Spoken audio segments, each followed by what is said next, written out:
This week's episode of I Was a Teenage Film Snob is not brought to you by Bertie Bott's Every Flavour Beans.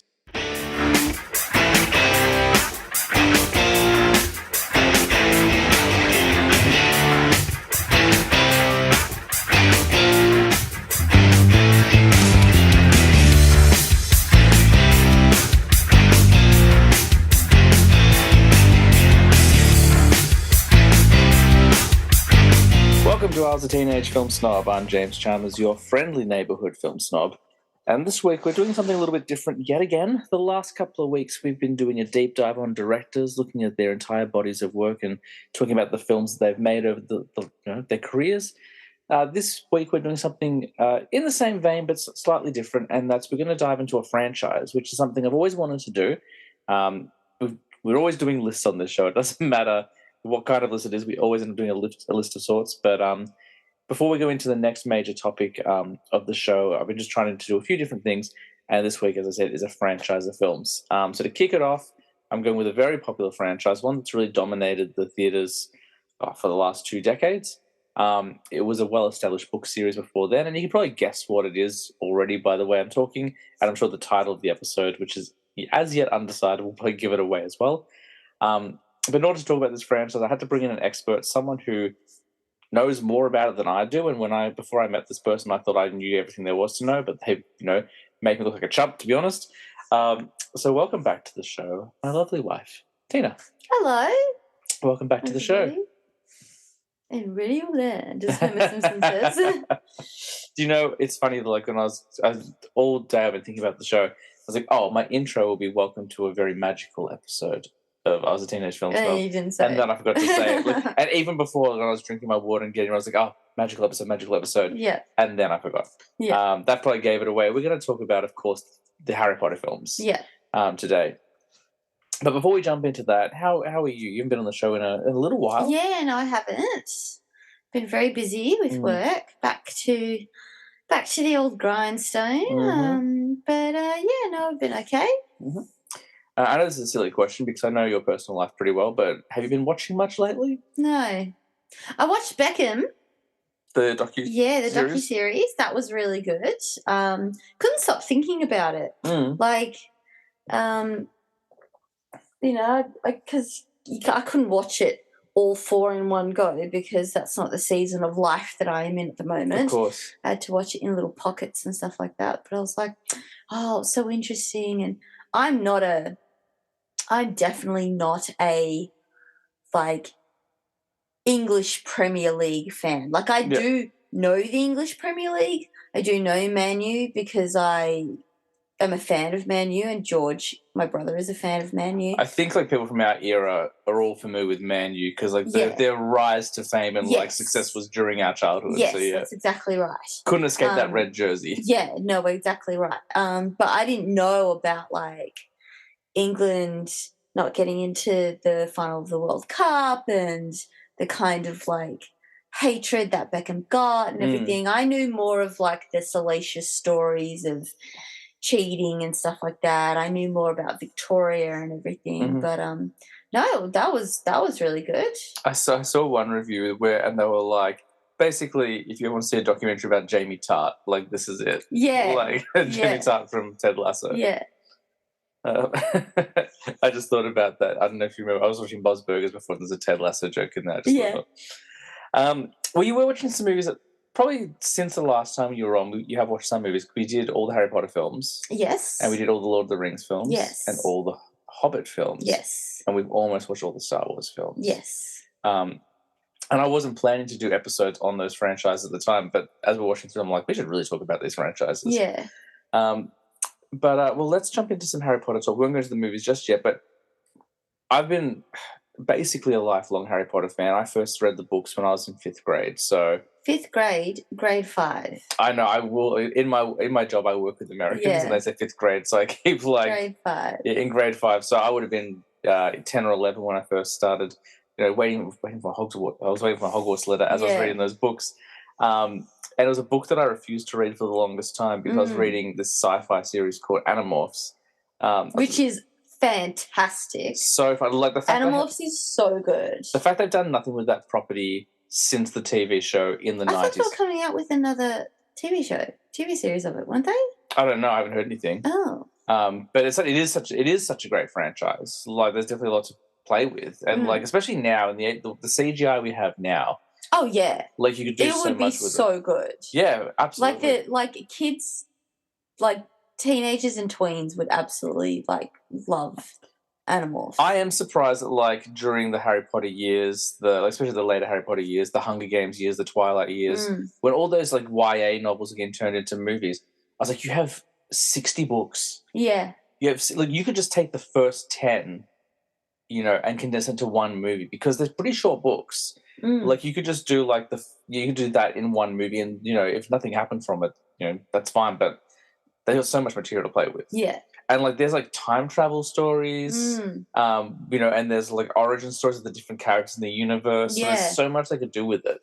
But anyway, the reason I bring up Animorphs is I was so into those. I would read them over and over again, and I was gifted Philosopher's Stone, and it just sat in my bedroom for the longest time. Yeah. Until one day, my dad, in a very unusual move of parenting, I mean, it was good, but like it was very unusual. He goes, "You're not allowed to read any more Animorphs books until you read that Harry Potter book because it was a present." Yeah. And I was like, oh. And I don't know why I fell for it, because even though obviously I'm a very, very much a rule abider, I'm very much under my parents' thumbs as a child, I could have read those Animorphs books at bedtime. Yeah. But instead I was like, all right, fine, I'll read Harry Potter. And by chapter 2, I was in. I was like, I am in. Yeah. And the reason it took me so long is those Animorphs books are very simple, like written very simply. And that's sort of criticism. It's like they were written for young readers. Harry Potter was a lot more 10-year-olds. Like it was a lot more advanced. There was so much stuff. I was like, why do I care about like Vernon's drive to Grunnings? Like this is so like just get to the magic. Yeah. And like I've been rereading it just recently with Zoe. Like I've been reading it to her before bed. And they get to Hogwarts pretty quickly. Yeah, they do. Like it doesn't take too long to get to the magic. No, but as an 11-year-old, I was like, oh my God, like just can we fast forward? So that's where my love of it started, and I've read the first book I've read probably 50 times. Yeah. Like, I still don't remember much of it anymore because it's been a long time, but I've read all of them again and again and again and again and again. Yeah. And then of course when they said they were doing movies, just fell in love. So that's where it began for me, and we'll talk about it throughout the show. But where does it begin for you? And I know the answer already. I kind of said in my intro, but is it a lifelong love for you? How has Harry Potter impacted your life? Yeah, so I had a very similar exposure to Harry Potter. I can't remember if I was in grade 5 or grade 6. I think I was like in the cusp between grade 5 and grade 6. And I remember I was downstairs watching the news with Mum and Dad one evening, and it was like Channel 9, and there was like a news report about Harry Potter parties and Harry Potter's taking over the world and this boy wizard and blah, blah, blah. And my mum sort of looks to me and she goes, oh, that looks like that might be an interesting book for you to read. And I was like, yeah. There's no such thing as magic, Mum. I was like, sure, Mum. Like when I'm in Brady Bunch, which is like, sure, Jam. That's what it was like. I was like, okay, whatever. And then like maybe about a week later, Mum would often do this. She would like buy me a present and leave it for me on my bed when I came home. And so it was like a little surprise. And so I went upstairs, and sitting on my bed, like after school, went upstairs and sitting on my bed was Philosopher's Stone and Chamber of Secrets. And Mum goes, I got them as a surprise for you. I was like, thanks. Because I read. I was a reader. Yeah.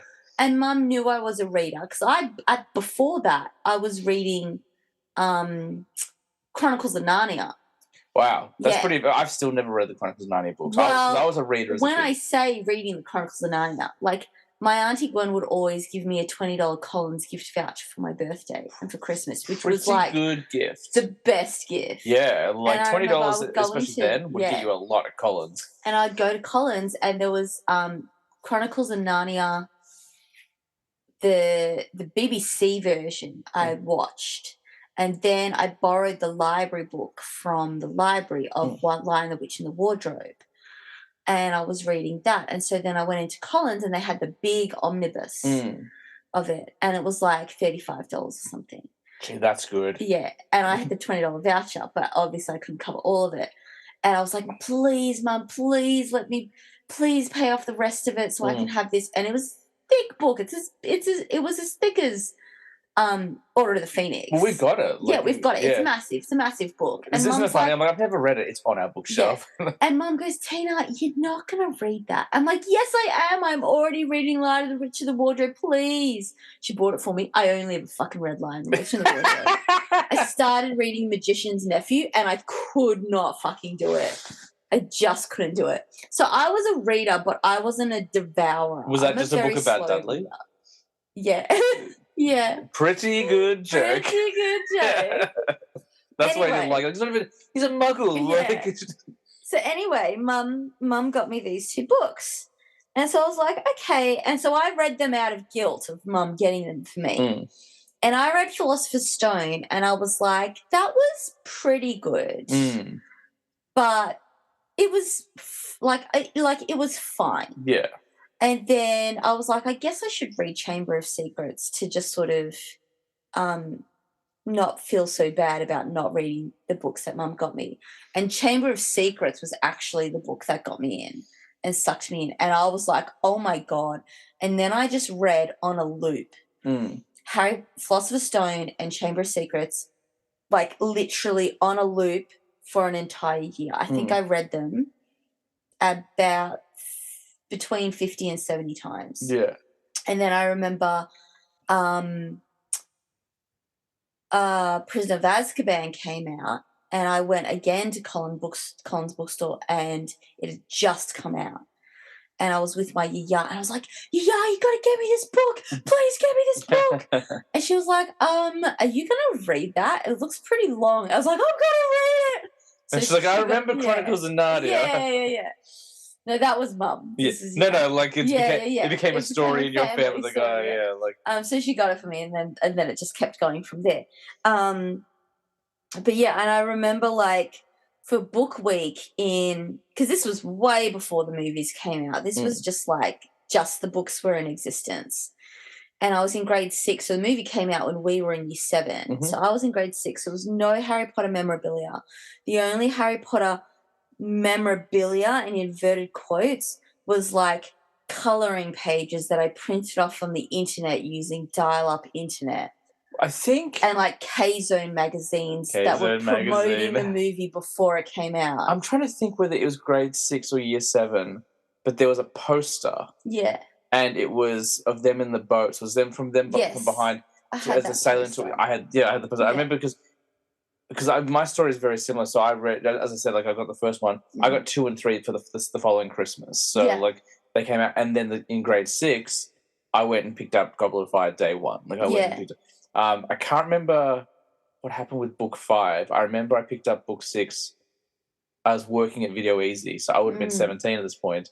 Picked up Order of the Half-Blood Prince, read a little bit before work, worked a 7 or 8 hour shift or whatever it was, came home and read all the way up until, spoilers, Dumbledore dies in one night. And I was like, I suppose I should say some of it for tomorrow. Yeah. And then we picked up Deathly Hallows together. We just started dating. And you took your car into the mechanics, and we're both sitting in the lobby of the mechanics. Reading Deathly Hallows. You're a page ahead of me. And so we're reading, and you go, oh! And I go, don't say anything! I remember I spoiled one thing for you, and then you're like, don't do that. And I was like, I'm sorry. Yeah. And then I finished it, I think, the next day. Yeah. See, I'm a very slow reader. Yeah. So it took me weeks. I remember falling down the stairs while reading Order of the Phoenix because I had it in my hands. I was reading it literally as I was walking down the stairs. I slipped and I fell down the stairs. And I was like, don't break the book. I was an everywhere reader as a kid as well. Like as a teenager, I would like walk around the house with it in my hand. I'd sit down on the couch while everyone's watching TV reading. Yeah. I remember my most rebellious thing because I never stayed up late. I loved sleep, and I still to this day love sleep. Yeah, I've always been a late stayer up late because I was like, why stay up late when you will be tired in the morning? And the latest I ever stayed up was 3:00 in the morning because I was reading Order of the Phoenix because I did the stupid mistake that I never learnt from, and it was skipping forward to see what the chapter titles were called. And then I saw the word Sirius is death, and I was like, no. Yeah. So then I had to stay up and read until I saw what had happened, and that was up until 3:00 in the morning. Mm. But yeah, and I remember in grade 6, it was before there was any Harry Potter memorabilia out. It was book week, and I dressed up as a witch / Hermione. Mm. But because there was just nothing. Yeah. And like my parents weren't the kind of parents that were like, it wasn't like today where you wear a different costume every single day of the week for book week. Like that's fucking ridiculous. That is what parents do these days. It's this massive thing. I was always in for a disappointing book week. That is not what it was like when we were in primary school. And it was like one day, and it was a hot day. And the only wizarding thing I had was bed sheets. So my mum had like this at least double bed doona cover that was covered in moons and stars. And I was wearing my school uniform underneath. So I was wearing like shorts and the polo and the jumper. And then I'd wrapped this doona cover around my body like a sausage roll and safety pinned it. So it's wrapped around me like 5 times. Then I wore another black fitted sheet as the cape. Yeah. I'd made myself the hat. I remember the rim being like foam that I then covered in paper. And I fucking sweated in that outfit. It was like at least 27-degree day. I recently told you a story about how in kindergarten my dad made me a robot costume out of ice cream tubs. Yeah. I now feel like maybe I got the better end of the draw. Yeah. And I walked around school and I was so happy because I looked so good. Yeah. And yeah, like there's 100 million like little stories. Like I remember my friend Justin, who was a family friend of ours, he was massively into Harry Potter as well. And so we like drew pictures of Hedwig together, and we like got sticks and we put glitter on the end of them as magic. And we always used to be like, I'm Harry, and I'm Hermione, you're Harry, and we'd play around and all that sort of stuff like that. So yeah, no, it was massive for me. There's been a shocking lack of merchandise for that franchise. Like, wait, what are you talking about? Harry Potter? Well, and hear me out, because there's been a lot of it, but most of it's not been good. Okay, no. All right, so here's the thing: the merchandise from 2001, late 2000 / 2001, right up until I would say Prisoner of Azkaban, inclusive of Prisoner of Azkaban, that merchandise is peak. Harry Potter merchandise. The quality of it, the things that you could get, it was fantastic. Nowadays, the Harry Potter merchandise has been like, the ownership of it has been resold. So now you're getting like really cheap quality. It breaks, it falls apart. The iconography of it is not good. They put it through like an anime filter. It's too anime. It's too Ghibli.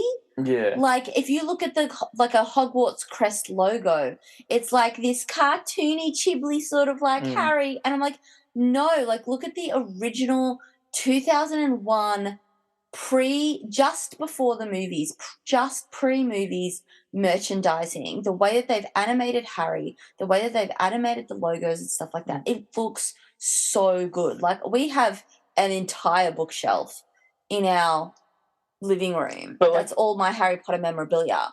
And all of it is from that era, and it's just such good quality. But like even when we went to Universal Studios, we went to Hogsmeade, and you were like, I remember you were like, this is the part of the holiday for me, so just so you know, I'm going to go wild.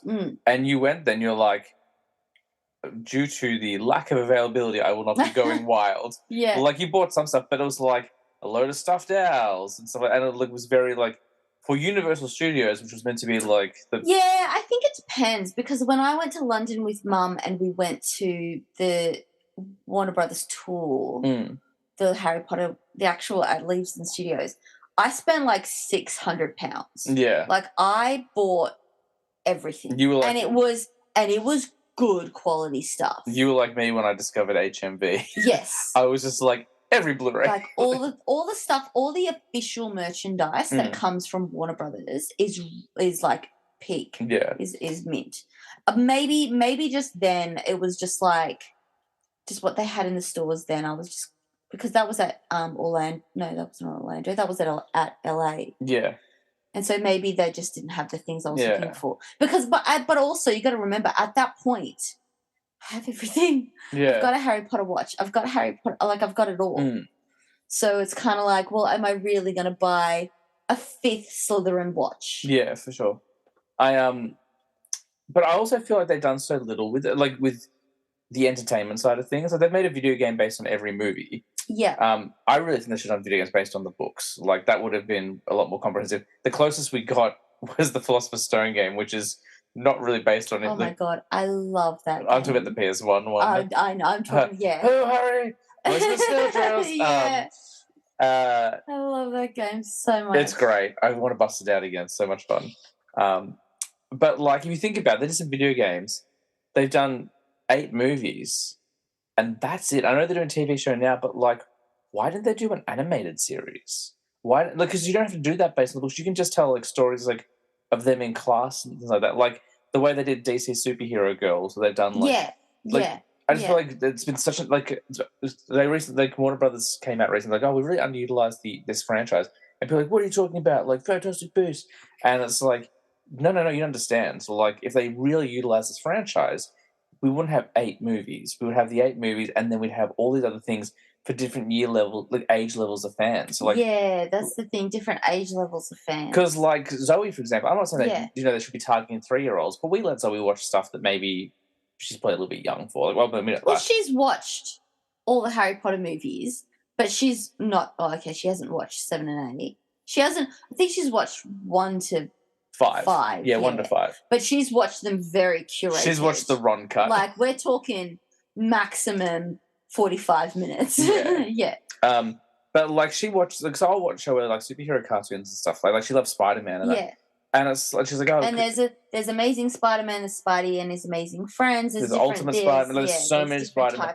And I know Spider-Man's been around for 60 years, but like, let's get real. Like Disney really went into like the kind of the rolling out of heaps of cartoons in the last 20 years. Like that's where they like in the age of streaming. That's where they've really pushed it. I'm just surprised they haven't done anything with that, because like Zoe will ask me like, oh, can we watch Harry Potter cartoon? I'm like, no, unfortunately. Well, even like that's the other thing, like because she's obviously really getting into Harry Potter at the moment, and she's going, I want a Harry Potter puzzle, and I cannot find a Harry Potter toys that are targeted for less than 10-year-olds. So the puzzles are all 500 pieces minimum. I'm looking for like a 20-piece puzzle. Yeah. Sort of thing. I can't find it anywhere. Yeah, even online. Like you go on Amazon and stuff. Yeah. I mentioned a dirty word before, Fantastic Beasts. We'll not be talking about those movies today. Yeah, no, we're not. We're not talking about Fantastic Beasts. We're not talking about Cursed Child. We're talking about OG movies 1 to 8, based on the 7 books. I was going to say on your comment as to why they haven't like expanded. Go for it. Maybe it's because it would still need J.K. Rowling's stamp of approval. Maybe she doesn't want to like go into that sort of. Like maybe she's like, the movies are enough. I mean, she's a billionaire. Yeah. Like at this point, I would say, look, I feel this feels like the wrong format to have a conversation about J.K. Rowling, but like I feel like, in terms of her beliefs and stuff, but maybe her stamp of approval. That's not what we're talking about though. Yeah. But like, I think like the integrity of I think like. I don't think it's that. I guess one says I don't think it's that. I just think it's poor management, poor planning. I just think they've just been like, oh yeah, we'll just make these movies based on these books, and it's like you have a world full of fans of different ages. Yeah. I'm not saying like do the Muppet Babies version of Harry Potter. Actually, you know what I'm thinking? What I'm thinking is that from when Philosopher's Stone movie came out to when Deathly Hallows number 2 movie came out, the entire demographic who is watching those movies, bar certain margins, majority of the demographic is the people who have grown up with it. Sure. So they would have been 10, 11, 12 when Philosopher's Stone came out, and then subsequently every single year or every few years as each movie has come out, they have also grown with it. I think what's happened now that Warner Brothers hasn't realized is that, yes, the Harry Potter fans, the OG Harry Potter fans who grew up with the movies are still the ones who are going to Universal Studios and going to the theme parks and doing all that stuff. But there's a whole new generation of fans whose only exposure to it is the books and the movies, and they haven't realized, oh, hang on a second, we could make, like, they haven't caught up to And that that's what I'm fact. saying. Like, Yeah. it's poor management. Like, this Yeah. is the studio who reboots Batman every 3 years. Yeah. Like, for a new, younger audience. Yeah. Like, even though those movies aren't really for young audiences, like, they're constantly rebooting. Maybe maybe that's what this HBO series is going to be. Yeah, I'm really interested to see the HBO series. Like, I'm not opposed to it all. Someone like one of the questions we ask on this show when they for every first time guest is, "What's a movie we shouldn't remake?" And I'm sure someone said Harry Potter. I don't care. Like, those films will always be there. I always treasure those films. I'm going to talk about those movies in a moment. I don't. But like, do different versions of it. Like, give me a TV show. Give me an animated version. Yeah, I think that's different though. I don't think they should remake the Harry Potter movies into movies. I think they should retell the story into different formats. So I would love a sitcom. I've said this a million times before. I want sitcom Harry Potter. I want Friends Harry Potter.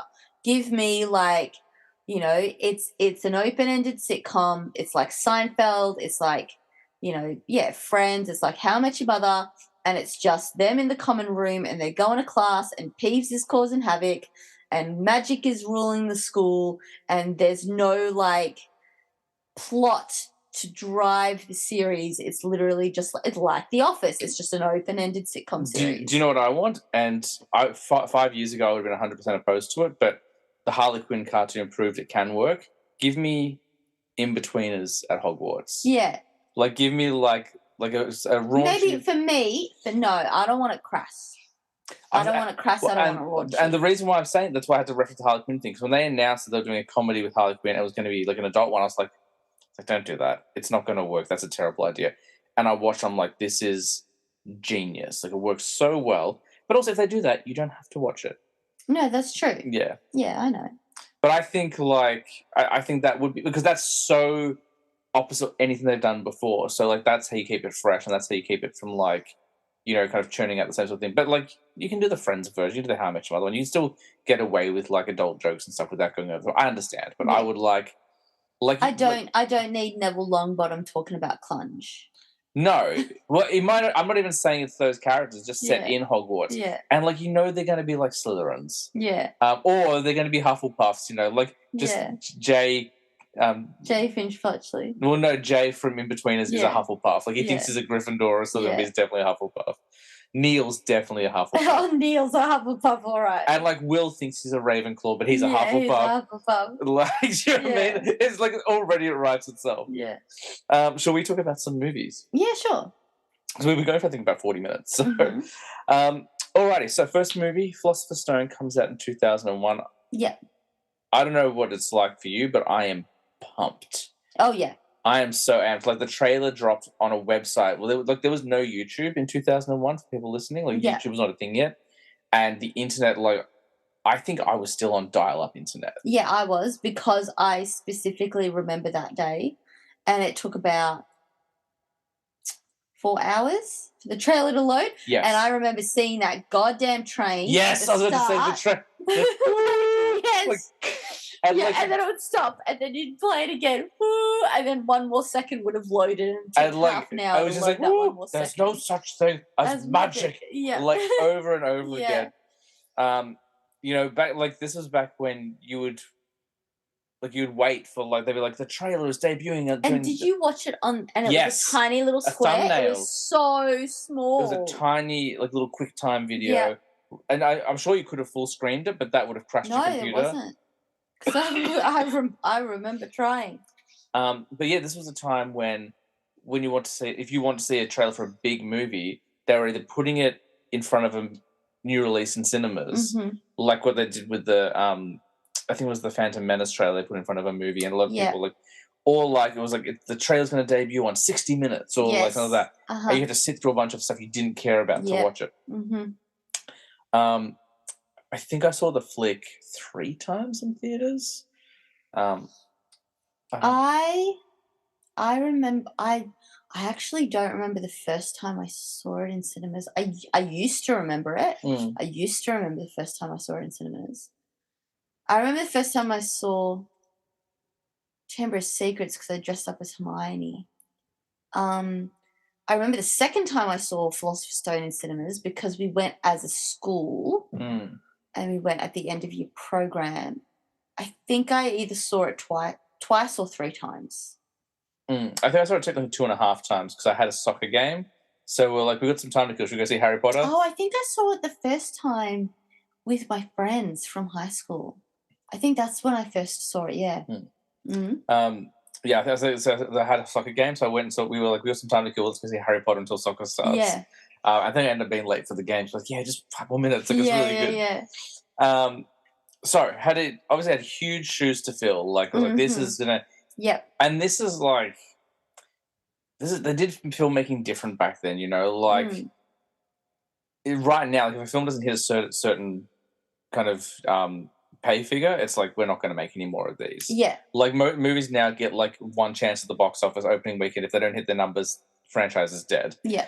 This because they had books and they had this. Well, I think they'd already kind of gone into production on the second one already. Or they were Yeah. expecting it to go well, but there were huge expectations. So what was your reaction to the first flick? Okay. I have to say this point before I forget it Yeah, go for it. because I know I'm going to forget it later. Because it connects to the point of when you're a fan of something that exists before the movie version, you are Mm. constantly comparing it to For that thing. yes. So obviously you compare it to the books and you go, they left out this part. They didn't include this. Why did they change that? I didn't like that. And so I think I had maybe about 20% of me felt like that when I first watched the movie. And then the other 80% of me was like, this is fucking amazing. Yeah. But I do have to say, I'm sorry. Their stupid fucking hats.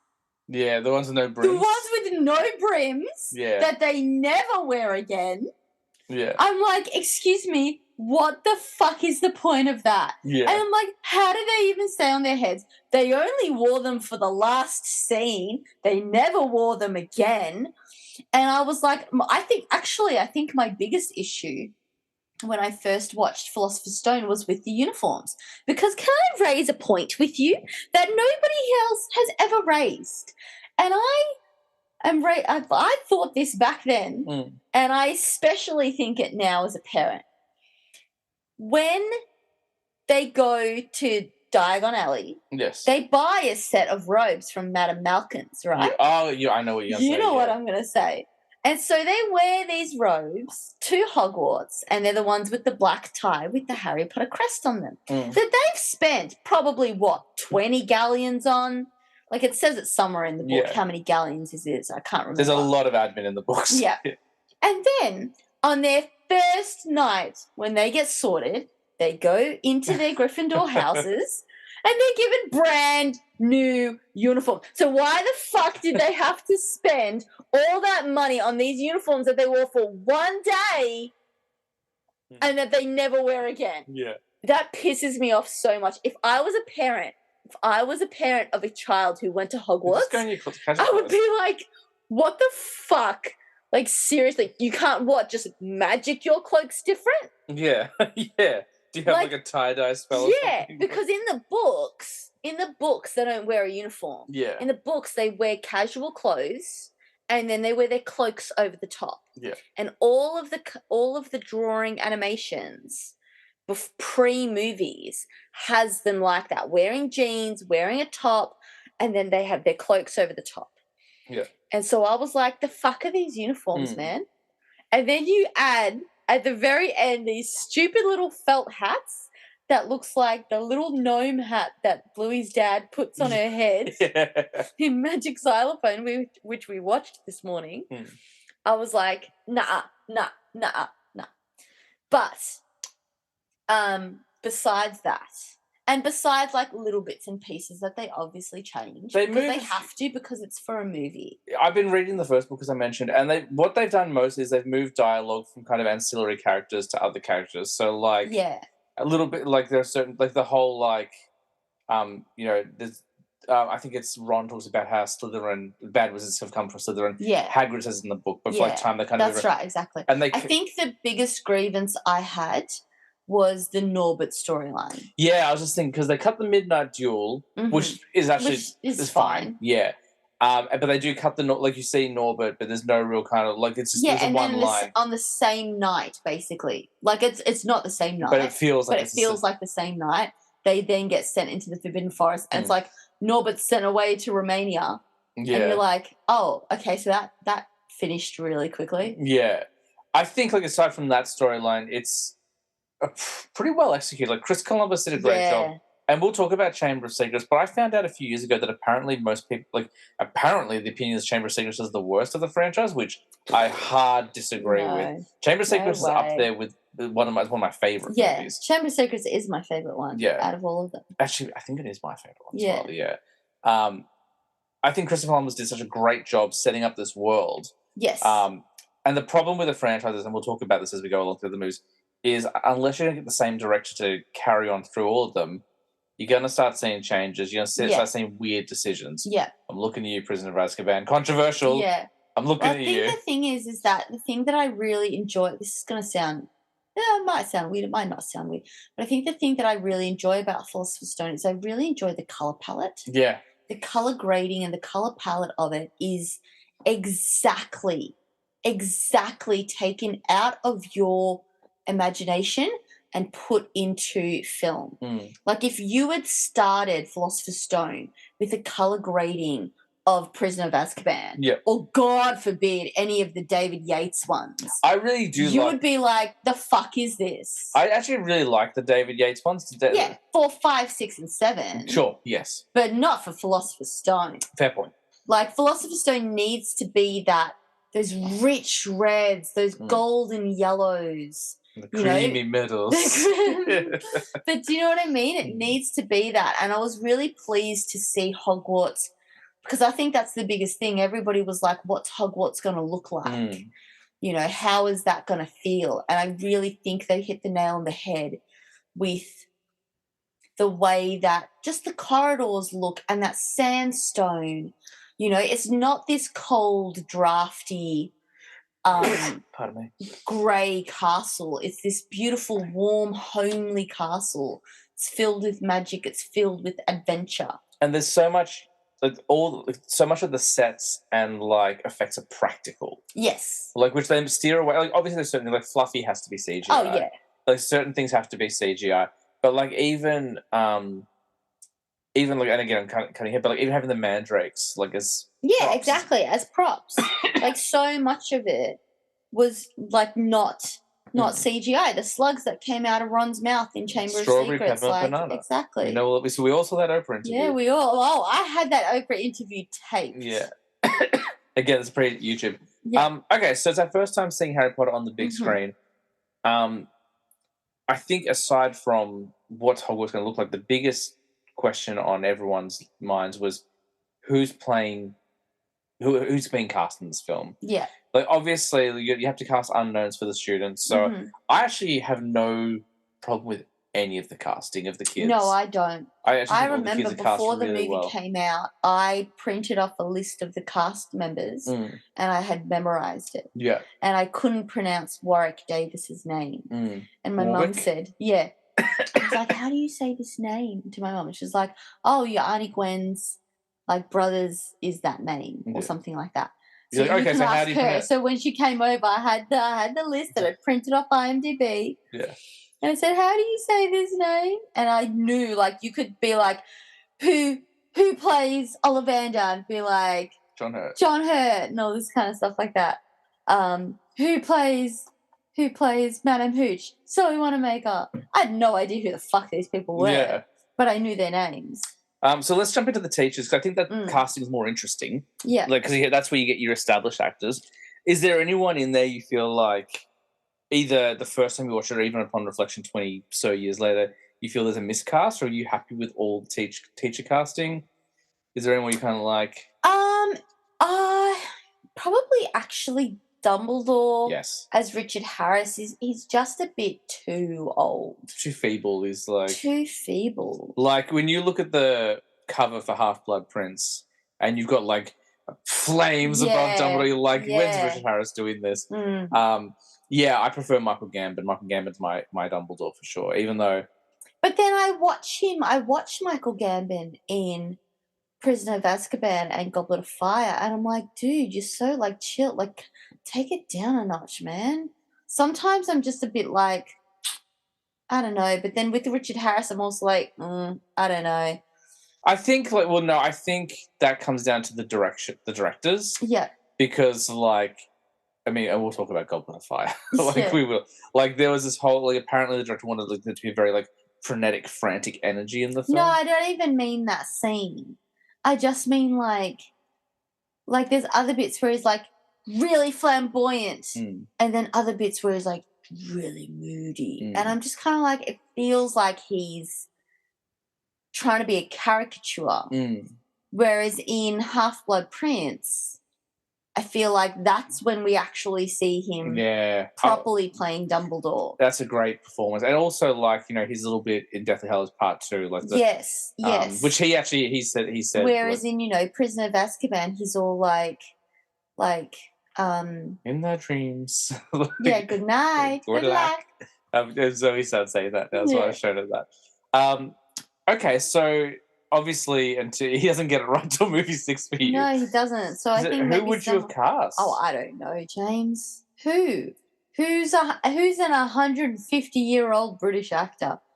Like, I'm trying to think. Like who? I don't know any super old ones. Michael Caine.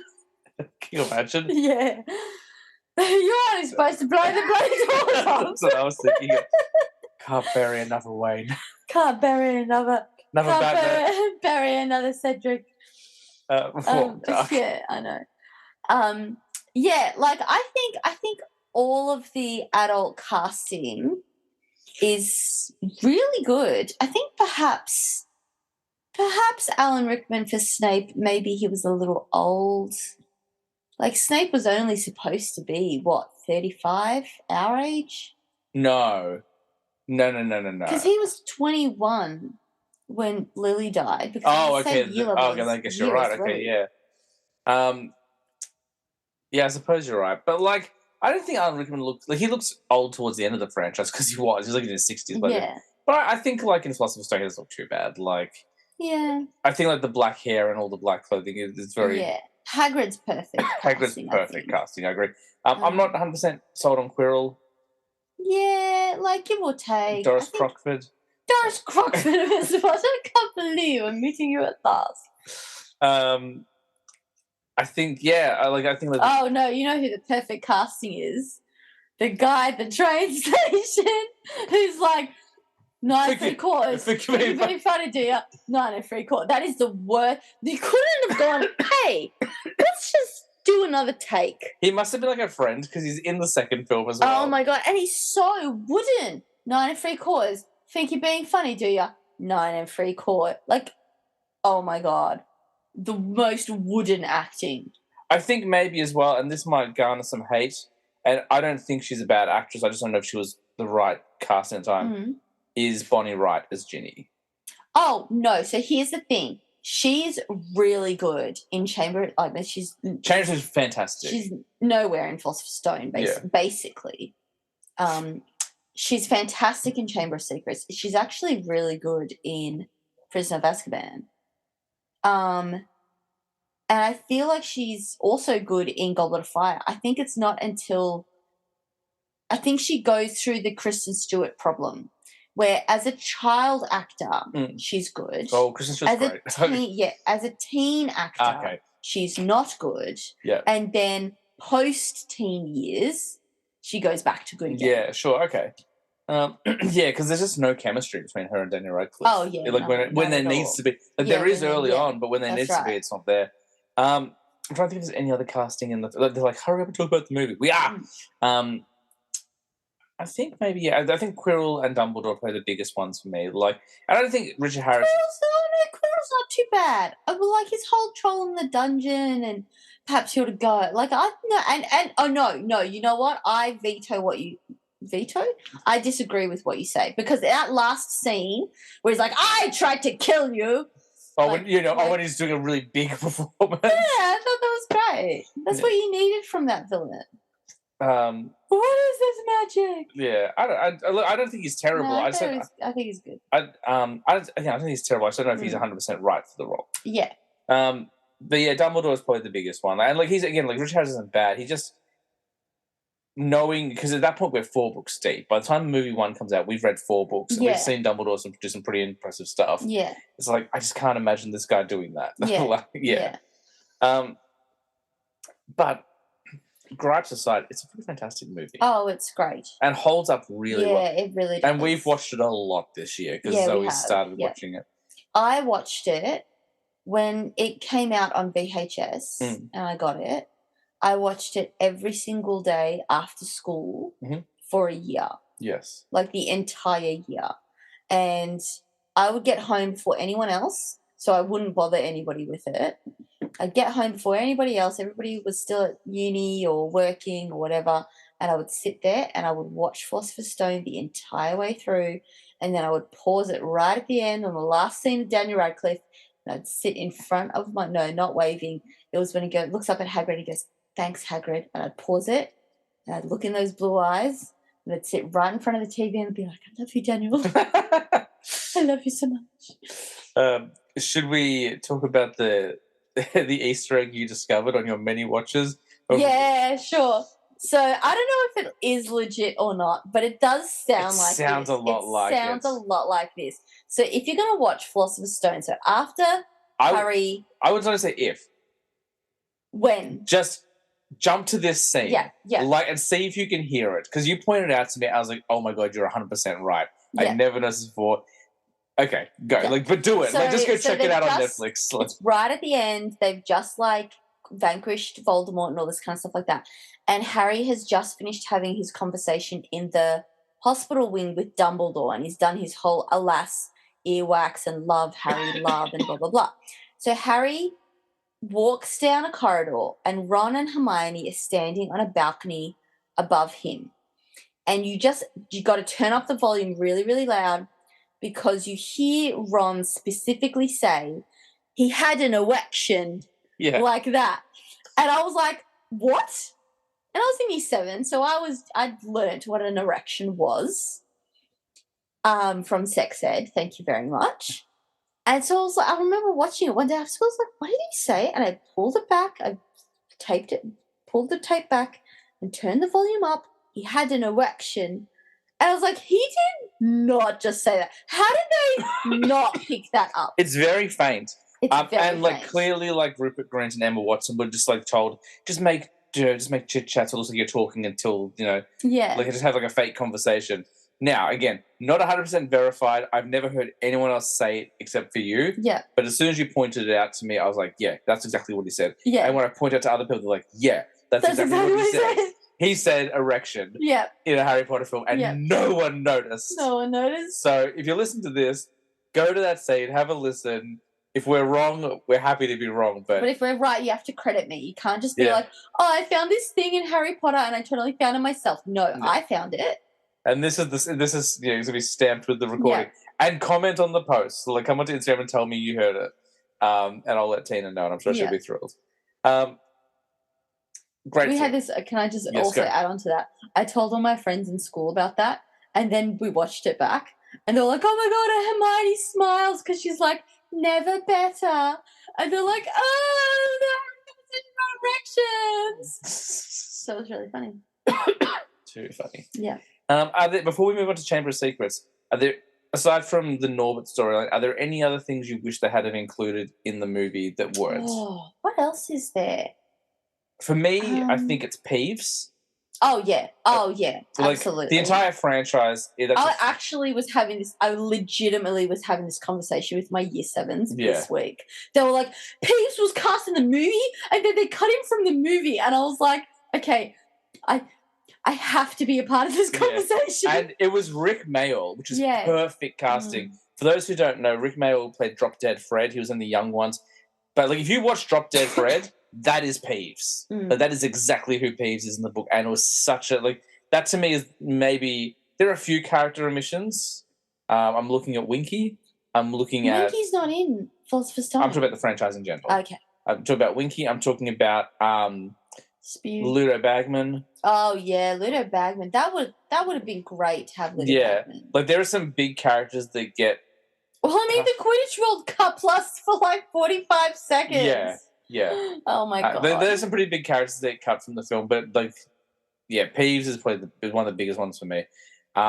Also, the Bloody Baron isn't really in this movie. The Bloody Baron! It's the Bloody Baron! No, he's a fucking terrifying ghost covered in bloodstains. You can't be like, look, it's the Bloody Baron! Ah! And you could have done, you didn't have to cover him in blood. So I know that's his name, but like for kids who understand, they can't do that. But you could have made him not look like an aristocrat from the 16th century. I just have to say, I think probably the best part of Philosopher's Stone, I can't even get through this with a straight face. He had an erection. No, of Philosopher's Stone and Chamber of Secrets is, that was wicked, Harry. Yeah. That, like, what's that, you know what it's called. It's like that laugh or that yell. Oh, Willem scream? Yes. It's the Willem, that was wicked, Harry. Yeah. That they just insert. I don't know, any omissions?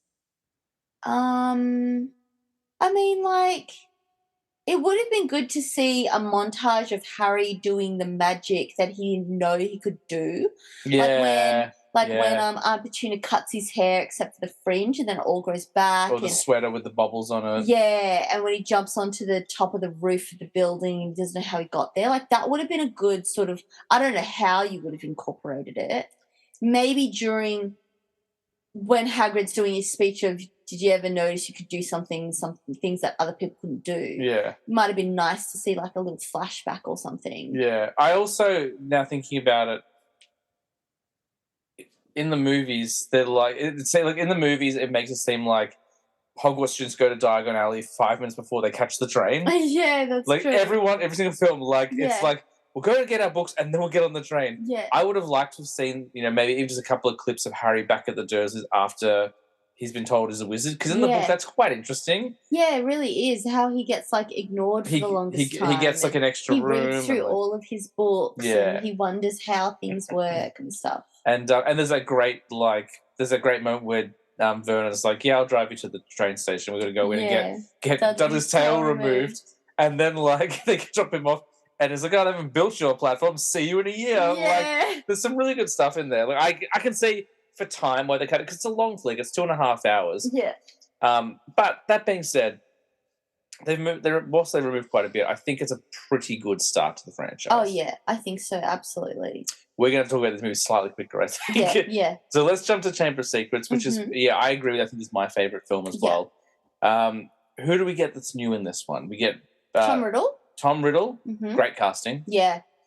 We get Professor Sprout, who doesn't really add much to the story, but Gilderoy Lockhart. Fantastic. Yeah. Really great. Really great. Really funny. Look, I can't think of better cast. Like, maybe some of the strongest casting in the franchise. I love it. I love when he winks at the painting of himself painting himself. Yeah.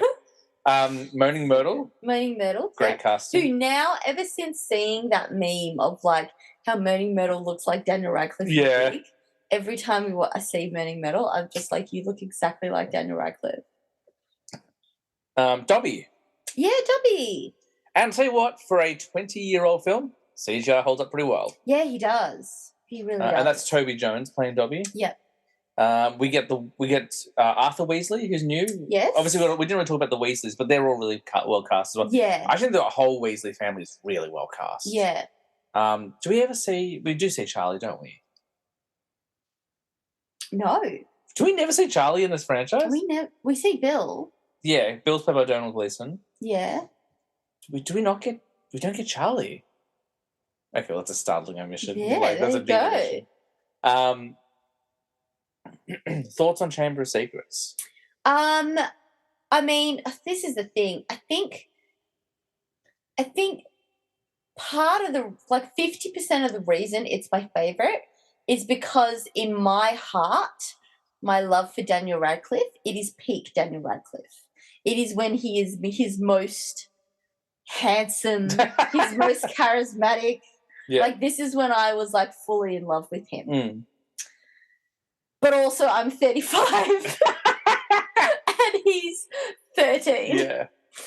But yeah, like I loved all the little bits and pieces. Like I really loved how they made Ron's robes more faded and ratty because they were secondhand. That's not something they included in Philosopher's Stone.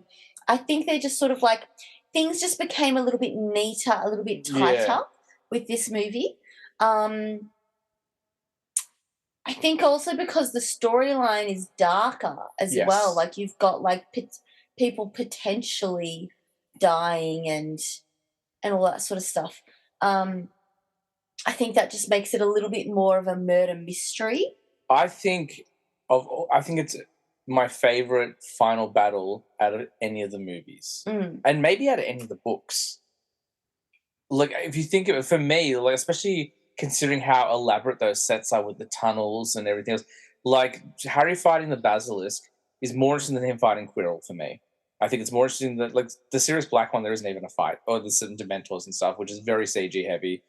The Voldemort fight in Goblet of Fire is a close second. I actually quite like that whole set piece, even though Goblet of Fire is my least favorite of the films. I do like that finale. Order of the Phoenix, it's a lot of... Is Dumbledore and Voldemort fighting? That's, okay, I forgot about that. That's really cool. Yeah. But, like, the actual, like, all the Death Eaters and the Order of the Phoenix fighting, it's a lot of CGI smoke, like, just... Like, you have Dumbledore murdered in Half-Blood Prince, but aside from that, like, you don't get... And talk about omissions, like, there's the whole chase sequence in the book that is just taken, not put in the movie at all. And then, like, the final battle of Hogwarts is really cool. Really cool, but it's very elaborate. I love the simplicity of just, like, Tom Riddle's haunting Harry as he's trying to fight the basilisk while Ginny's dying. Like, I think it's like, to me, and, like, again, like, it's all real. It's models and set pieces. I really love that snake coming up so close to his face, and then he grabs the rock and tosses it. Yeah. But even, like, the way that the chamber looks, like, all the snakes coming. I love that. And, like, gorgeous. the statue of Salazar Slytherin, I think it's perfectly put together. Yeah. Like, nothing is more elaborate or visually interesting out of any of the finales than that. Like, the Dumbledore-Voldemort fight is brilliant, and the set is very cool, but it's just a bunch of CGI. Yeah. Whereas this, I know the basilisk is in CGI as well, but I just think it's just so well crafted. Okay, sorry. So yes, so the movie. So yeah, like if you can tell, it's my favorite. Yeah. Yeah. Yeah. No, I love it. I think the pacing of it's better. You know, it's quicker, it's sharper, because it doesn't have to do all of that world building. Yeah, absolutely. Like it's already been established. Because I remember when I read Prisoner of Azkaban for the first time. You know, I'd just gotten for me. I come home, I started reading it, and she was in the book. She does the whole like spiel about because Harry is a wizard, and Harry was studying to go to Hogwarts, but I'm doing that whole like world building paragraphs again. Yeah, and I remember reading and going, "Oh, we're doing this again." Yeah. And then she stopped after Goblet of Fire, and she specifically said, you know, if you're starting with Goblet of Fire, like, then I'm not. That's on you. That's on you. Yeah. I'm not doing those paragraphs again. Like, you can just start from the start. Yeah. And so I'm really like appreciative that you just jumped straight into it, basically. Yeah. I really love all the Nocturne Alley stuff and the Diagon Alley stuff. Hand of Glory. I think that's really cool. Like, that's our first taste with Nocturne Alley and Dark Wizards and everything. I'm just going through it in my head. Like all the Flying Car stuff, the Whomping Willow is in a completely different place. But my favourite version of the Whomping Willow. Yeah, it whomps. Yeah, it actually whomps. Not like this snake tree from like we'll talk about Prisoner. And I like Prisoner of Azkaban, but I think it's the most overrated. Like everyone's like, oh my god, it changed everything. Yeah, but not necessarily for the better.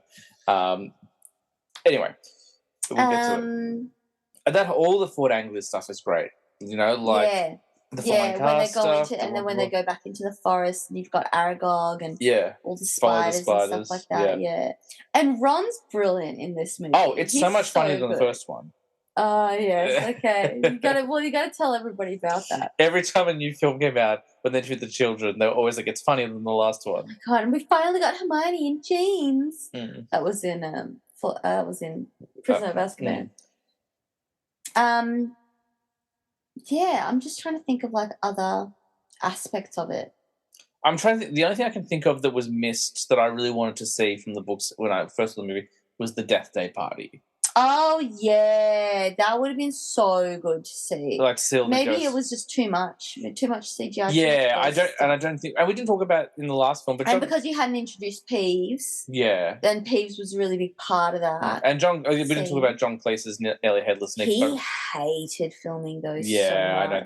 That's why he stopped after the second one. Yeah, But I did like him in the role. I thought that was a nice little nod. I didn't really like the ending. I don't really like that scene where it's like, "It's no Hogwarts without you, Harry," and that Hagrid's? whole like, Yeah, that the ending is a bit weak sauce, but everything else is quite good. yeah. I'm trying to think. There's something I can say enough. I love the Weasley's house. I love the Burrow. Yeah, I absolutely. think It's that's really great. well That's done. Really, really good. The Julian Club is great. That whole whole scene. Although all of this, I don't like the spells because actually no. You know what? I'm sorry, I disagree. Well, the Julian Club scene in the book is far better. Well, I just mean I like the whole. I like the platform. It's Kenneth Branagh. Yeah. So like he's guiding that scene so well. Like him and Alan. But he could have done that whole like, just do this, and he does this, blah, blah, blah, and then drops his wand, and Harry's like, "What do you want me to do? Drop my wand?" Yeah, no, for sure. But like, I really enjoyed like him and Alan Rickman bouncing off each other. It has that great trailer moment. Scared Potter, you wish. Like we all knew that. But like, I'm like, you don't know how to duel. Yeah. So how do you know to do this wand thing and then get in these positions? And then Rictus Shempra is the same spell as Inverte Statua or whatever he says. And I'm like, no, like Talantallegra. Do that one. The one where he can't stop dancing. Yeah. Like Rictus Shempra is supposed to make you not stop laughing. It's a tickling spell. Not everything flips you. Yeah, I know. But where's Flipendo? That's the flipping Flipendo. spell. Give me Flipendo for the flipping That's the flipping spell. But yeah, all in all, I think it's a well done flick. I think Christopher Columbus, and I'm sure he left because he wanted to do other things. But I think like his world building, his style, his eye to detail, like really laid down some strong groundwork for the franchise. Absolutely. Before we jump into Azkaban, do you have any other thoughts on Chamber of Secrets? I wish I could remember what else I was going to talk about. Just that whenever I watched it, because once again I watched it after school every day. Yeah. I would always freeze it on Daniel Radcliffe going, "Don't worry, I will be." Yeah. Pause it. Okay. Oh, okay. Daniel, I love you. Okay, you have raised the thing. Because there's one other character who's introduced in this movie we haven't talked about, and that's Lucius Malfoy. Oh my god, he's so good. Great casting. However, interesting creative choice. Yes. He decides to try and murder Harry Potter with the Vada Kedavra for freeing his house elf. In front of Dumbledore's office on Hogwarts grounds. Yeah, that was weird. that was a weird choice. That was an escalation. Especially because Lucius Malfoy is so cowardly. Yeah. Like, that's the beauty of that character. Like, he seems like he's very domineering over the people he thinks he's superior to. So that's why he's able to boss Draco and other students around. But, like, as soon as Voldemort is a whiff of him coming back, Lucius Malfoy's like a pussycat. He's like, "Oh, I'm so sorry, my lord. I was doing things in secret for you." Like, he's not, so the idea that he would try and murder Harry Potter just seems very out of character. Yeah. Oh, and one other thing I'd like to also say is, like, you see a lot of, I don't know, I feel like you see a lot of false information going on about, like, people who think there are Easter eggs in the movie. So, like, there's this scene, the scene where they're at Flourish and Blots, and Malfoy's there, and he rips a page out of the book. And then, like, goes and sees Hermione and Harry and stuff. He's like, "Bet you loved that, didn't you, Potter?" And blah, blah, blah, blah. Right? And everybody's like, "Oh, my God, what was the page that he ripped out of the book? I bet it was about the Chamber of Secrets." I think it's just him being a dick and ripping out pages. Like, so I just thought I'd put that out there. I'm pretty sure he's just being a dick and ripping out pages. Yeah. Like, it's not like this whole connected thing or anything like that. Yeah, I think Tom Felton's like really good in this movie as well. yes. Like that bratty, my father just can afford the best. Yeah. And all that stuff. That whole bit is like everything that's Malfoy is really good. And is this his last movie with the slick back hair? It is, isn't it? He goes to because they get he goes to boy band yes, hair which is a good decision. Yeah. I like the Malfoy hair from movie 3 onwards. So let's jump into Azkaban. Yeah. Now Alfonso Cuarón takes over as director. Yes. He'd just done, I think, Mama Tambien was his previous film, which was apparently Daniel Radcliffe's favorite film, which is a stunning admission. Yeah.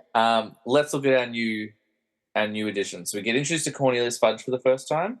No, Cornelius Fudge was in Philosopher's Stone. Is he really? Yeah. Really? Yeah. Okay. Never mind then. Wait. I know he's in Chamber of Secrets because he kicks Hagrid out. That's right. He does too.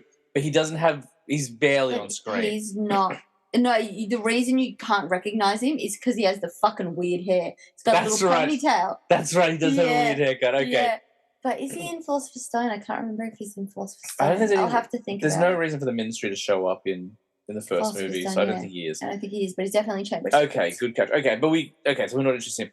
Sirius Black, Gary Oldman. Yep. Happy with the casting? Yeah.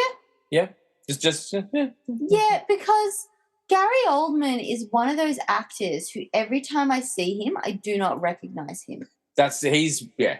Absolutely. So, like, when I look at Sirius Black and I look at Sid Vicious and I look at Gordon, I see 3 different people. That's the beauty of Gary Oldman. Yeah. He's fantastic. The versatility of I like him. We get Peter Pettigrew. Yes, we do. Great casting. Yeah, great casting. Timothy Spall. Sorry, his son is Ray Spall.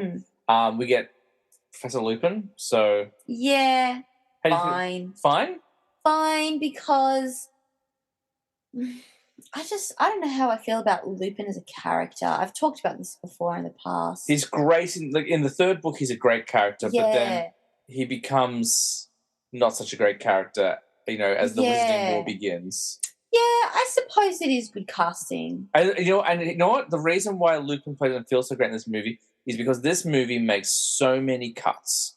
Like, this is the one where you start to see stuff getting cut away from the books. Like, we get weird shrunken heads in the night bus, but I don't get to see red caps or hinky punks or any other. This is the best Defense Against the Dark Arts teacher they've ever had. The best book to cover Defense Against the Dark Arts until Goblet of Fire, which has some great Dark Arts stuff as well. We see none of it except for a 3-minute Boggart scene. Yeah. And this is where the problems start for me. I love this franchise. I love these movies. I think Azkaban is a good film, but when people tell me it's the best film in the series, I have to give you a hard disagree. It's a 2.5-hour film. An hour of it is dedicated to the time travel, which is maybe 2 chapters in the book. I understand it's a big part, but the significance of Lupin is cut in half because we get none of his teaching. We get to see him for one class. Yeah. My whole thing is I don't understand why you constantly need chiaroscuro vignetting as forms of transitions. Yeah. Why are we constantly blacking out, fading to black in this circle, or constant? I don't understand why we need that. Why do we need that? I also would have liked to have, I don't know whether it's had to do with the casting or whatever. I would have liked to have seen Cedric Diggory in the third movie. That's where he's introduced. That's exactly I would have had more of an emotional connection to his death in the fourth movie if I had, seen all that sort of stuff, and you could have seen the rivalry build. And isn't Cho Chang also introduced in the third book? Because she's the seeker that Harry gets distracted by. Yes. Who else do we get introduced to? We get Jim Trevere. So Jim Trevere plays Tom. Yeah, yes. And I get frustrated because I love him. I love him so much. Yeah. But either because obviously there's a change from Philosopher's Stone's Tom to this Tom, and it's a big change. So I'm just kind of dude, you should have either kept one or the other. Yeah. Sort of thing, because it's such a big change. I really like how it's more student based. Yes. I do love that. I love how it's more it's a school. It's a high school, untucked t-shirts, ties worn specific ways and things like that. The kids are being more rebellious. I do think all of that's really, really good. We also get Emma Thompson. Yeah, we do. Who's great. Yeah, she is. She is great. She is fantastic. I hate the fucking werewolf. Yeah. Like, it looks so shit. Like, I understand that a werewolf is not a real being, and so it's hard to go, what does a werewolf look like? How about it looks like a fucking wolf? It's interesting because there's this movie came out during a kind of a werewolf resurgence as well. Like Underworld had just come out, earlier that year, and that had werewolves in it. Twilight hadn't quite come out yet, but werewolves were coming back in fashion. Yeah. Ginger Snaps was a big Canadian horror franchise with werewolves. I don't know why they did. I'm like, I know it's a kids' film, so I don't want to make it too scary. But like Sirius as Padfoot at the start of the book is scarier than this werewolf. Yes. This werewolf doesn't even look like it. They gave the werewolf Lupin's comb over. Yeah. Like, he literally, at one point, the werewolf flicks the hair out of his eyes because it's Lupin's hair. Like, it's too lanky and tall. Well, in defense of that, and I know they're not the same thing, so I'm going to preface that by saying it. In the books, the Animagus characters do take on some of the characteristics of animal form. So don't they have, like, doesn't Rita Skeeter's, like, bug have... Like, you got to have, like, the markings. So, like, Professor McGonagall's markings and of her square glasses are on her cap and all that sort of stuff. Yeah, that's fine. I know that's fine. I don't mind that. But why is the werewolf 3 times the height of Sirius? Well, its legs are so long, its arms are so long, its snout, I don't fucking know what it is. Whoever drew it was like wrong. They do a great job rectifying it later with Fenrir Greyback, who never transforms, but he definitely has a more husky wolf-like feel to him. Yeah. And that's because obviously he embraces the monster that he is, as opposed to Lupin, who's trying not to be there. Yeah. But yeah, I agree. The werewolf isn't very good. I think that the Dementors just look like balloons under sheets. I don't think that... The Dementors in Half-Blood Prince are really good. Half-Blood Prince or Order of the Phoenix? Order of the Phoenix, I think, actually. That's the start of the one where Harry and Dudley... No. There's another scene where there are Dementors, like near Hogwarts or something. It's a David Yates one. Is it Deathly Hallows Part 1 where they're over the interrogation? Yes. That's what it is. And that's beautiful. Eerily beautiful. And the reason I had problems with the Dementors is because at the same time as this film, we're seeing the Nazgul and Lord of the Rings. Yeah. And look, I know they're not the same thing, but ostensibly the character design is very similar. Yes. And the Nazgul just look cooler. Yeah, they do. They honestly do. That being said, we get introduced to Michael Gambon's Dumbledore for the first time. Yes, that's right. Really like him. I do really like him in the role. I know you said he didn't quite get it right till kind of movie 6. I like his take on it. I like he has more pep. I feel like he... Yeah, I think I prefer him in Prisoner of Azkaban than I do in Goblet of Fire. Oh yeah, I mean we'll talk about Goblet of Fire. Yeah, Goblet of Fire is a tough watch compared to the other ones. But that being said, you know what? I really enjoy the soundtrack to Prisoner of Azkaban. Yes, I think the sound is really good. Yeah, I think the soundtrack's really good. I think like this whole time that we've been talking about it, all I've thought of in my head is the sound of McNair shink with the thing, and then you hear the crows crowing, and just him sharpening the blade of his I don't know what's it called. Yeah, I guess executioner's sword or whatever, blade or whatever. Like, I think the sound is really good in this. I love all the Hogsmeade stuff. Yeah, the Hogsmeade stuff's really good. Harry. Yeah. There's that friend. Yeah. Oh my god. The Shrieking Shack stuff is really good.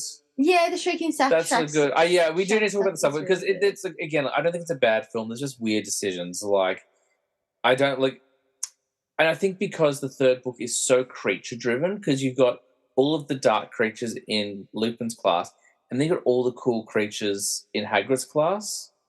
You know, I tell you what, because we rewatched. I would have loved to have seen a Flobberworm. Yeah, we rewatched. Because obviously we've been watching Harry Potter with Zoe. All of that Hippogriff stuff looks fantastic. Holds up really well. Really well. I also and like I just want to cut back to the thing I don't. Well, again, I know you have to cut certain things out, but there's a really great storyline in the book where after Harry's broom is destroyed by the Whomping Willow, he gets delivered one, and they don't know who it's from, and they have to inspect it for dark magic. Yeah, they have to strip it, and that's because it's sent by Sirius Black, and that's what they suspect it is, and they think it could be cursed. And then they stopped talking to Hermione. They have this huge fight with Hermione. Yeah. And like that's a major plot point. It's a great storyline. Instead, in this one, it just arrives by Owl at the very end, and we end on this weird freeze frame of Harry's. Yeah, like that was real. Just for the listeners, I just pulled the face that Daniel Radcliffe pulls. And like again, like the firebolt is only mentioned at the end, like in the book, like. Harry goes to Diagon Alley. He sees the fireball. He visits it every day. He's like, "Oh my god, this is a great." Because he lives in Diagon Alley for like weeks. Yeah, and he's got all this money, so he's like, "I could afford it, but I've got a perfectly good broom, but I really like the fireball." We don't have any Quidditch in. Yeah, we have to because Harry falls off. His broom. Yes, he does. Because I was going to say. Remember how, like, I mean, obviously this is a tiny little part, so why would they include it? They wouldn't include it. But, like, then he has to use, like, a clean sweep 7 or something like that, and it's like, he's like, this is so shit. I cannot fucking use this. So, look, this is where I felt the scissors really came out, and, like... Yeah. And it's not necessarily Alfonso Cuarón's fault, like it could have been the production. Oh, and can we also mention? Sorry to interrupt. Bem. Okay. I wasn't going to mention Bem, but this is in the same vein as Bem. Okay, so for those of you who don't know, the random new black Gryffindor boy, his name is Bem. The one who's like, try and grab smoke with your bare hands, and he's all like, it's an omen of death. I always thought he was a competition winner. Yeah. And so that's why he was in the movie. But apparently he was in the first 2. Oh, I never noticed. He was just like a background character. But also, who is this weedy boy who's now hanging out with Draco Malfoy? Yeah, the blonde kid. Yeah, this blonde kid. Like, we have no idea who this blonde kid is. I didn't mind. Like, I didn't mind the addition. Like, it makes no sense. But I'm like, like Malfoy's pretty popular and stuff. And like, he would have followers and stuff like that. That just. But like, show us Pansy Parkinson. Yeah, to her terribly Draco. Like, that's the only line she gets, I think, in the entire franchise. Yeah, it's not Alfonso Cuarón's fault at all. Like, and it's not a bad movie. There's lots of wonderful things in it, but there's just so much cut from it. Oh, I think the main thing that needs to be destroyed in this film is those fucking shrunken heads. I cannot understand their significance. I know that they're there for comic relief. They're not funny. Like, it's just shit. Yeah. And it makes me angry watching it. Like, it makes me so mad. Yeah, I remember when I watched it, I was like, what is... Young whippersnappers, close the damn door! Yeah. So fucking, oh my God, please. And it's like, they're only in that movie. Yeah. They're not in any of the other movies. Oh, spoiler alert, there are a lot of things introduced in one movie that never come back. Like, it's a recurring theme in this franchise. You know what I am going to say? Mm. I am going to say that I think one of the unsung heroes of this movie is actually Neville Longbottom. His comedic stuff in this movie is really good. I'm trying to think. Like when he gets attacked by the Monster Book of Monsters. The Monster Book of Monsters and everything like that and everything. He's really good in this movie. Yeah. All right. I think I've said everything I want to say about as Prisoner of Azkaban. Let's get on to Goblet of Fire. Second largest book in the franchise. Okay. Sorry. No, you say your spiel. Well, let's go through. So we get some more new characters. We get you must upgrade Barty Crouch Senior. Who I do like the casting of. I think he is good. You're gonna have to explain that reference. No one's gonna get that reference. The guy who plays Barty Crouch Senior also played the Cyberman creator in Doctor Who. Yeah, and he just had this phrase where it's like, people will be upgraded. And he does talk. He just goes, and everybody, when you talk like this, it talks like that. Yeah. So, but I do like him. I think he's well done. We get Victor Krum and Igor Karkaroff. Yes. Both, I think, cast pretty well. Yeah, I think so. We get Fleur Delacour, Madame Maxime. Who I think we don't really go into. There's so much stuff in the book about Madame Maxime and the idea that she's a giantess and stuff like that, which we really don't touch on at all. Like there's one line. I think Clemence Posey is a good actress. They never really talk about. They never even talk about the Vila storyline. No. Like, and what a Vila is or anything like in that. the books, like they go to the Quidditch World Cup and the Irish mascots are Vila, who are like sirens and they enchant men. The Bulgarian ones, yeah. Oh, the Bulgarian ones, sorry. And they enchant because we don't see any Quidditch World Cup. Yeah. Yeah, no, because absolutely. we don't see any, James. Of course, absolutely. And then like that's why Ron is so infatuated with Fleur, because she's not part just Vila. because she's a chick, a French chick. Yeah, that's really kind of overlooked. So because of that, we don't get much of that. Which I guess I can excuse, and like it's a weird thing to talk about and like to be a defining characteristic. But I'm like, and maybe that's why they didn't introduce it. Yeah. But I'm like, if you're gonna introduce that character who is part Vila, you need to get like someone who has a hold over all the men in the film. Yeah. And like, it's a very touchy subject to talk about. You need Monica Bellucci. Yeah, exactly. to be Monica Bellucci, like 35-year-old Monica Bellucci. Yeah. Like, yeah, exactly. But I think she's good in the film. Yeah, I think she's good. We get Robert Pattinson as Cedric Diggory, who's really good. I really like him as Cedric. Yeah, he's really good. I wish we had seen him in the previous movie. Who else do we get in this one? We get his dad, Amos. Amos, he doesn't have much to do. No, he doesn't.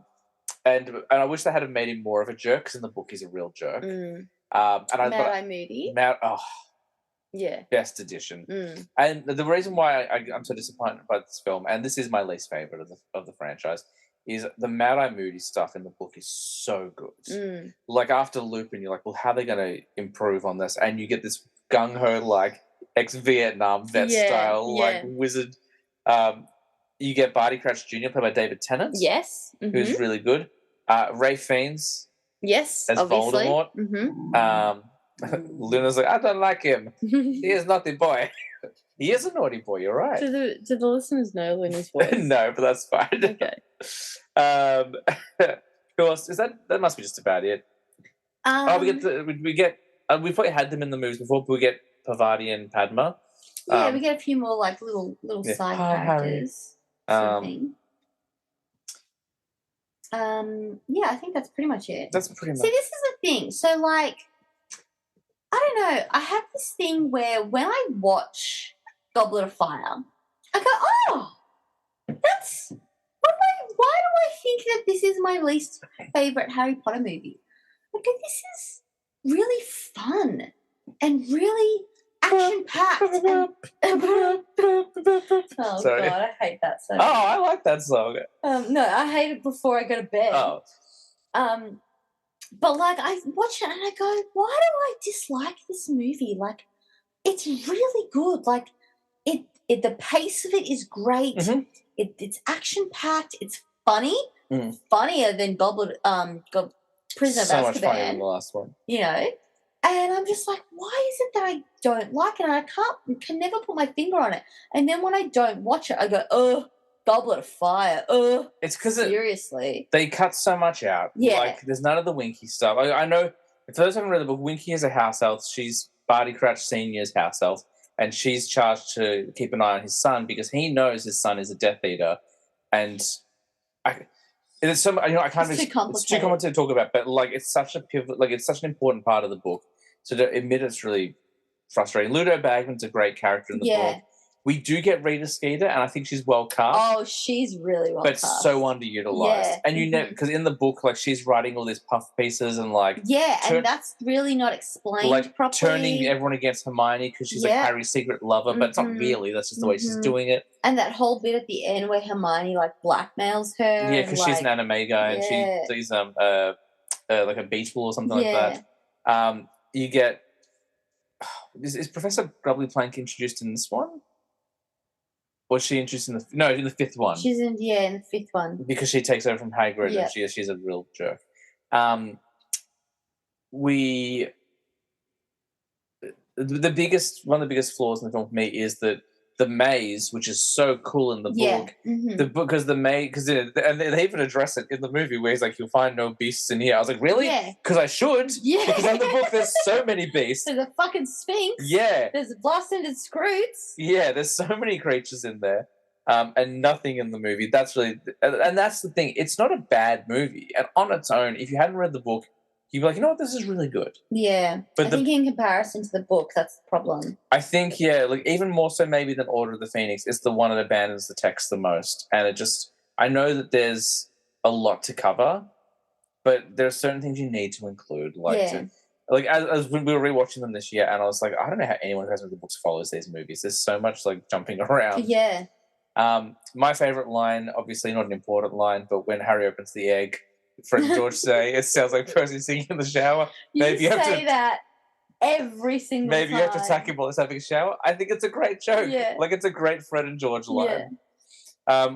You don't get any of the Weatherby stuff where Barty Crouch Sr. refers to Percy as Weatherby. Is it Barty Crouch Sr. or is it Slughorn who says that? No, Slughorn calls Ron Wallenby in the movie. But in the book... I think later on, doesn't he also call him Weatherby? Maybe, but in the book, Percy has graduated. He's the assistant to Barty Crouch Sr. Oh, yeah, gotcha. And he keeps calling him Weatherby. Yeah, that's right. And they're like, shut up, Weatherby. That's right, shut up, Weatherby. Yeah. So, yeah, like, it's not bad. And, like, Brendan Gleeson is so good in the flick. Like, really. I think also the other thing is that we see less of Hogwarts. Yes. But we're seeing more tournament stuff. Obviously, we have to. But okay, so this is the thing. So the students, like Harry, Ron, and Hermione, they arrive at Hogwarts, and in the same scene, the Beauxbatons and the Durmstrang students also arrive at Hogwarts. Like they all arrive on the same day. And I'm like, no, there is no explanation as to what's going on. Yeah. Because, that's not... they're supposed to have been told about the Triwizard Tournament, and we will be hosting these schools, and then the schools arrive. And, in the book, even before... even with the World Cup stuff, there's exciting stuff at Hogwarts. Kind of wish I was back at Hogwarts this year. And, what are you talking about? You'll see. There's all this secrecy about it. But the thing is so I was watching it, because obviously we were rewatching it, and I was like, if I hadn't read the books, I would have no idea what the fuck is going on. Why is a ship all of a sudden erupting out of the lake, and you never see the boys getting off the ship? So there's just you go, okay, there's a ship coming out of the lake. What the fuck is that? And then you see them enter and do their breakdancing. Yeah. And then you're with like, their magic sticks. So what the fuck is this ship? And I don't mean wands. I mean, this big... magic sticks, yeah. And also, there's the whole, Harry, Ron, kind of the dissolution of their friendship, which I think is done okay in the movie. But in the books, there's so much more, Ron wins the Irish Galleons at the World Cup, and he's different to Harry. He's like, hey, this is to pay you back for what you've done for me. And it's but it's leprechaun gold, so it disappears. Yeah. And he's like, oh, it must be nice to have so much money. You don't notice it. There's all this stuff building up, and he's this huge fan of Victor Crumb. He's got this statue of Victor Crumb, and then just the idea that it's built up so much more. In the movie, I think they do an okay job. I buy it, but I do think it just needs a few more lines of dialogue of Ron being jealous of Hermione, being with Victor. Yeah. And we get this whole instead of saying a line like he would in the book about oh, he's such a meathead and you just like him because he's famous. Instead he goes, oh, he wants to sleep with you, basically. Yeah. And it's just, I don't know. I don't know. Yeah. How do you feel about the Weird Sisters? They're fine. I just wish the song I felt like there was Can you dance like a hippogriff? yeah, like when I was watching it, every time I watch it, I'm like, it just feels like we need to write a song that wizards will listen to. Let's just throw a bunch of wizard animals in there. And I'm like, Yeah. I'm sorry, like there's no bands that I listened to as a teenager where they're like, can you dance like a tiger? Can you swing like a snake? Like, do you know what I mean? Like, that's not what teenagers Yeah. are listening to. Well, so this is the thing. When I was reading the books, I never thought the Weird Sisters were a No, rock I band. was thinking of like the girls from Hocus Pocus, I thought, and they were like yeah. probably more like elder, like mums and stuff. Yeah, like mum music. Well, wasn't Molly even listening to the Weird Yeah, Sisters? Yeah. exactly. So I never thought of that. I don't mind the reimagination. Yeah, I'm like, I think that's good. that is cool, and I like the style that they're playing, but it just feels like the lyrics are very lazy. Yeah. They're like, "Do you go to potion class? Do you when you want?" Like, like that's oh, you a wizard. Like it's so basic. I think before we move on, we do have to talk about Voldemort coming back Yeah, let's talk about that. because that is a fantastic scene. Really cool. Really cool scene. And I love, like, from the second they arrive in the Portkey to one when he comes back, Harry comes back. He's back. Yeah, exactly, that whole bit. Like, I think it's so good. Yes. I think it's really interesting, the Death Eater masks being, like, skulls. Like, Yeah, I like literally, that. like, half-masked skulls. Which they and changed everything. after this movie. Yeah, they did. Which is one change. thing that Mike Newell introduced that I really did like. I didn't like the hoods. They're very Ku Klux Klan, which I think they're supposed to be. I thought they were going for like a Salem witch trial type thing. Oh, really? So I don't like how the hoods are so stiff. I do like that. I like the Okay. whole... But that's okay. We don't have to Yeah. agree on everything. But I just like that whole corpse set, and like, you know, and you've got the angel that's Yeah, like with the trapped, scythe. yeah, with the scythe that's trapped Harry Bone of the and Father. Yeah. everything, and like Wormtail's hand, and obviously like the whole cauldron bubbling, and then the cauldron becoming his cloak, Yeah. and the smoke and everything, and that baby growing into a man. That whole transition is so good. Really good. Yeah, Yeah. really, really good. And Ralph Fiennes is just brilliant in that scene. And I would... Yeah, he really is. I can touch you now. Well, I can touch him now, I think he says. And I would also say the first two tasks are done quite well. You know, I'm not a huge fan of the lake task. I would have liked more. I would have liked to see like more of the other competitors in the dragon task, like not just Harry listening to it. Yeah. Like show, don't tell. Yeah. But that's what happens in the book as well. Like Harry's in there, so we don't. That's a good point. But but you do get some more information. Yeah. And also it's a visual medium, so like if you're gonna take a liberty, that's where you do it. In fact, actually, I think the lake task is my least favorite part of the whole movie. Okay. Because I don't like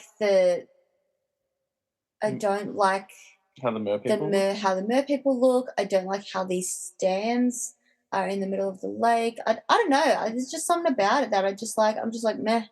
This whole bit, I'm just like meh. Except for Neville Longbottom's line of, "Oh my god, I've killed Harry Potter." I like that. I don't know. I don't mind the my least favorite is the third one because I just don't. They completely ignore what it is.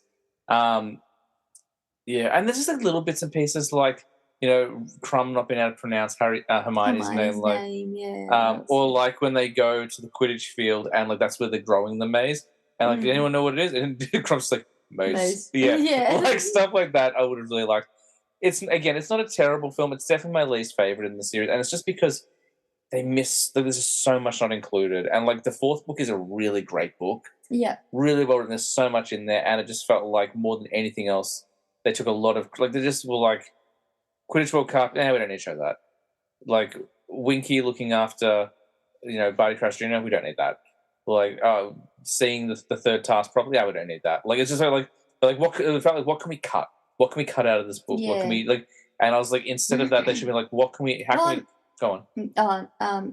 Like the entire Riddle House, like stuff. So like they have a bit of that at the start with Frank Bryce. Bryce. I like that. I think that sounds good. Like that whole bit, but like that entire chapter of like they're in the pub and they're talking about the Riddle House and the history of the Riddle House, and that's an incredibly important part to set up for Half-Blood Prince. And because that isn't set up in Goblet of Fire, then Half-Blood Prince then has this problem of the entire Riddle storyline and like Tom Riddle going back to his house and getting the Gaunt's ring and his like mother dying and all that sort of stuff like that is just completely erased because we didn't have this proper setup. Because what you see, if you haven't read the books, what you see is an old man putting on a kettle,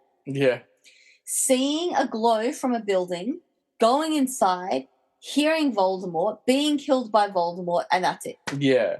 Like, that is not explained. And I know we watched the film earlier this year, but I can't remember. Do they address the fact that Barty Crouch Jr. gets the Dementor's kiss put on him in the movie? I can't remember. No. Because that's a big part of it. It's like that, because my favorite part of that book is after the maze. Yeah. Like Voldemort coming back and then the interrogation of Winky. Again, like, I can't express, like, if you haven't read the book, like, you're like, why do you keep saying Winky? What a dumb name. Like, her character is so integral to the books because she, like, her role in the fourth book is so big. And then, like, in the fifth book, she gets a job at Hogwarts. Well, they never even talk. Sorry, you finish. Yeah, like, she ends up being friends with Dobby, but, like, she feels ashamed because she's been released from her master. And, like, she gets addicted to butterbeer, like... But the thing is, they've never actually explained how Harry's name got into the Goblet of Fire. Yeah. Like how Barty Crouch Sr. is under the Imperious Curse the entire time because of Moody. Like, well, not Moody, but you know what I mean, Barty Crouch Jr. as Moody. Like, that is not explained. I think you mean Barty Crouch You're going to get to the end. You're going to get to the end of Goblet of Fire, and you're like, so how did Harry's name get in the Goblet of Fire? Yeah. Jesus fucking Christ. Yeah. Look, again, not a bad movie. If you haven't read the books, or if you've only read the book once, you probably, like, you know, it probably doesn't annoy you as much as it annoys us. It just cuts so much out. But as I was saying before, like, it felt like they were just like, well, what can we cut? And the attitude should have been, how much of this can we keep in, and what can we do to keep this stuff in? Yeah. And it felt like the approach to it was the complete opposite. Yeah. Yeah. They were like, we know it's going to make heaps of money because it's a Harry Potter movie. We've had 3 so far. We know what people want to see. Yeah. They want to see the dragon. Wrong. So that is going to end the episode there. We were just having a little bit of a chat. We're going to stop there. We're halfway through the franchise. We've been going for almost 2 hours.